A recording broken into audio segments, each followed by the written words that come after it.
Hello, little readers.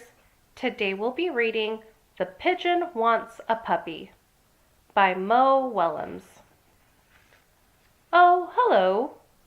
How are you? I'm fine. Thanks for asking. By the way, do you know what I want? What I've wanted forever?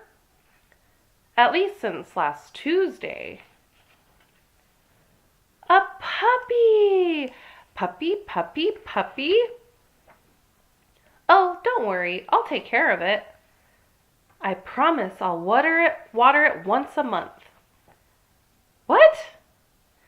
Everybody knows that puppies need plenty of sunshine and water. Oh, I get it. You don't want me to be happy, do you? You don't want me to take a piggyback ride on my puppy, or play tennis with it. You just don't understand. I'm a puppy-lovin' pigeon. Aww, puppies.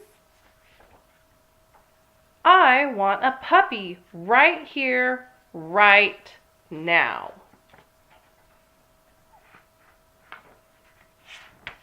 Woof. What's that? Woof, woof. Is it possible? Have my dreams come true? Woof. Ah! It's huge. The teeth, the hair, that wet nose, the slobber, the claws. I mentioned the teeth, right? Really, I had no idea. I've changed my mind. I want a walrus. The end. For more stories, please subscribe to our channel, Little Readers.